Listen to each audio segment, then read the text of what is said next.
नमस्कार दोस्तों, Buddha wisdom YouTube channel में आपका स्वागत है। महात्मा बुद्ध कहते हैं कि हजारों हजारों मनुष्य को जीतने की जगह है। यदि हम अपने आप को जीते तो यह एक बहुत बड़ी विजय है। हम बाहर की ओर तो बहुत कुछ जीतने में लगे रहते हैं, लेकिन अपने को कभी हम जीत नहीं पाते। हम अपने मन पर कभी काबू नहीं कर पाते, और जबकि इस दुनिया में वही जीता हुआ व्यक्ति है जिसने अपने आप को जीत लिया हो।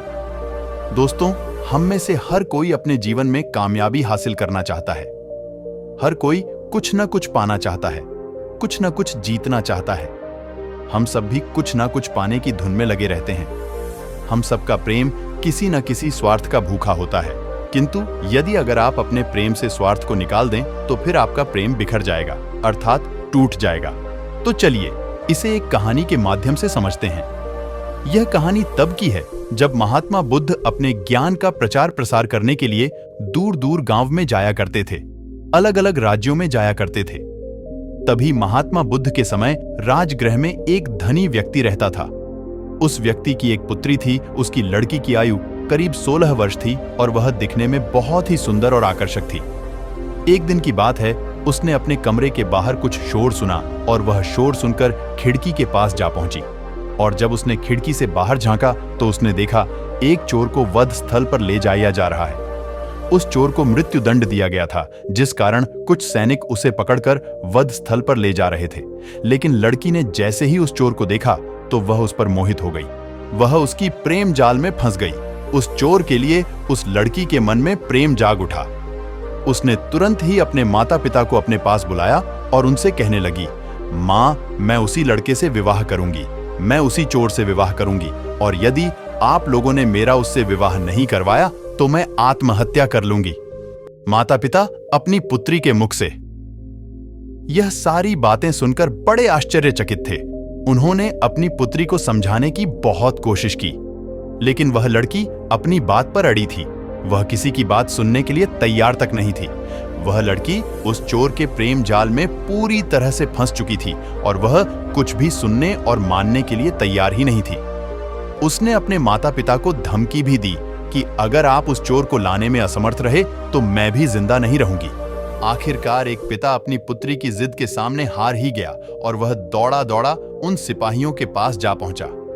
उसने उन सिपाहियों से कहा, सिपाहियों, इस चोर को छोड़ दो, इसके बदले में मैं तुम्हें स्वर्ण के 2000 सोने के सिक्के दूंगा। पहले तो सिपाही नहीं माने, लेकिन जैसे तैसे उस धनी सेठ ने उन सिपाहियों को मना ही लिया। लेकिन तभी उनमें से एक सिपाही कहता है, हम इसे छोड़ सकते हैं, लेकिन राजा ने इस चोर को मृत्युदंड दिया है, इसलिए किसी न किसी को तो इसकी जगह पर मरना ही पड़ेगा। फिर कुछ देर सोच विचार करने के बाद आखिरकार वह सिपाही कहता है, ठीक है, तुम इसे ले जा सकते हो, हम चोर की जगह पर किसी और को मृत्युदंड दे देंगे। इतना कहकर वह सिपाही आगे बढ़ चले और उन सिपाहियों ने किसी दूसरे व्यक्ति को पकड़कर पहाड़ की चोटी से गिरा दिया।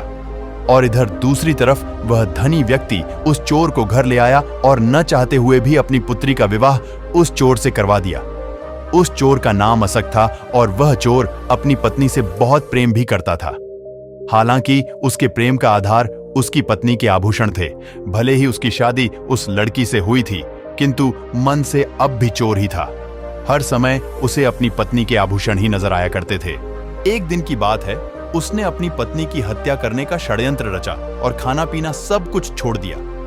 देखते ही देखते उसका शरीर बहुत कमजोर हो गया और वह बिस्तर पर पड़ा रहता। इस पर युवती अपने पति से कहती है, आखिर क्या बात है, आपने खाना पीना क्यों छोड़ दिया है? इस पर वह चोर जवाब देते हुए कहता है, प्रिय, जब सिपाही मुझे मृत्यु दंड देने जा रहे थे तब मैंने देवी से प्रार्थना की थी कि अगर मैं बच गया तो मैं उनके दर्शनों के लिए आऊंगा, और यह उन्हीं का प्रताप है कि तुम मुझे मिली। लेकिन मैं अब तक उनके पास नहीं जा पाया और इसी कारण मुझे खाना पीना कुछ भी अच्छा नहीं लग रहा। जब तक मैं उनके दर्शनों के लिए नहीं चला जाता तब तक मैं अन्न का एक दाना भी ग्रहण नहीं करूंगा। इस पर वह युवती अपने पति से कहती है, तो इसमें चिंता करने वाली बात क्या है, हम दोनों देवी के दर्शनों के लिए एक साथ चलेंगे। यह सुनकर चोर का मन बहुत प्रसन्न हो गया। उसे चारों तरफ आभूषण ही आभूषण नजर आने लगे। अगले ही दिन वह युवती उन देवी के दर्शनों के लिए तैयार होने लगी।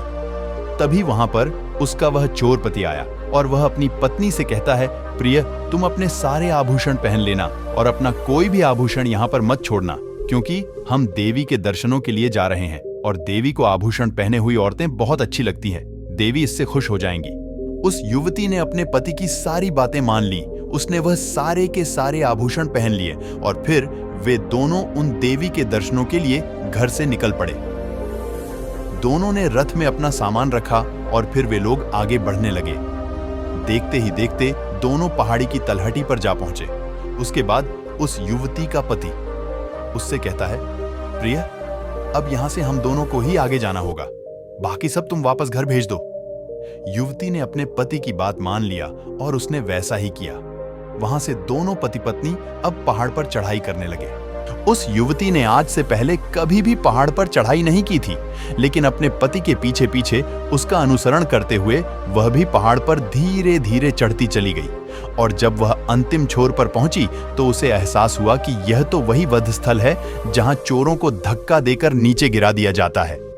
यह देखकर वह युवती थोड़ा घबरा गई और उसने अपने पति से कहा, हम यहां क्यों आए हैं? यहां तो कोई भी देवी का मंदिर नहीं है। इस पर वहीं युवक उस युवती से कहता है, प्रिय, घबराओ मत, मुझ पर भरोसा करो और चलो, अपने सारे आभूषण उतारकर यहां जमीन पर रख दो। युवती अभी भी अपने पति को समझ नहीं पा रही थी, इसलिए उसने अपने पति की बात मान ली। उसने वह सारे आभूषण उतारकर जमीन पर रख दिए। इसके बाद वह युवक जोर जोर से हंसने लगा और उस युवती से कहता है, अरे मूर्ख, तुझे क्या लगता है मैं तुझे यहाँ पर पूजा पाठ करवाने के लिए लाया हूं? नहीं, मैं तो तेरे सारे आभूषण लेना चाहता था और इसलिए मैंने यह षड्यंत्र रचा और अब मैं तुझे यहाँ से धक्का दे दूंगा और तुझे मृत्यु के घाट पहुंचा दूंगा। इस पर वह युवती रोने लगी, गिड़गिड़ाने लगी और हाथ जोड़कर वह अपने पति को समझाने की कोशिश करने लगी। वह कहने लगी, यह सब आप ही का तो है, भला आप मुझे क्यों मारना चाहते हैं? उसने अपने पति को बहुत समझाया, लेकिन उसके बाद भी वह चोर मानने के लिए तैयार ही नहीं था। तभी उस युवती ने मन ही मन सोचा कि मैं चाहे कुछ भी कर लूं, लेकिन यह मुझे नहीं छोड़ने वाला, यह मुझे मारकर ही रहेगा। मेरी ही मत मारी गई थी, जो मैंने अपने माता पिता की बात नहीं मानी। मैं केवल इसके रूप को देखकर मोहित हो गई थी, लेकिन यह तो एक चोर है और यह बात जानते हुए भी मैंने से शादी कर ली। मुझसे इतनी बड़ी गलती कैसे हो गई? काफी देर सोच विचार करने के बाद वह युवती अपने पति से कहती है, ठीक है, यदि आप मुझे मारना ही चाहते हैं तो यही सही। आप यह आभूषण लेना चाहते हैं तो यह भी ठीक है, लेकिन मैंने तो आपसे सच्चा प्यार किया है। क्या आप मेरी आखिरी इच्छा पूरी नहीं करेंगे? इस पर वह चोर उस युवती से कहता है, कहो, तुम क्या चाहती हो? इस पर युवती कहती है, मैं बस आपसे एक बार गले मिलना चाहती हूं, आपको एक बार गले लगाना चाहती हूं, यही मेरी आखिरी इच्छा है। क्या आप एक बार मेरे पास आकर मुझे गले लगा सकते हैं? उसके बाद आप जैसा चाहे, यदि आप चाहेंगे तो मैं खुद ही इस पहाड़ से कूद जाऊंगी। उस युवक ने उस युवती की सारी बातें सुनी और उसके बाद वह चोर उस युवती को गले लगाने के लिए मान गया। जैसे ही उस युवक ने उस युवती को गले लगाया, वह युवती अपनी तेजी दिखाते हुए अपने पति को पहाड़ से धक्का दे देती है और वह चोर उस पहाड़ी से गिरकर मृत्यु को प्राप्त हो जाता है।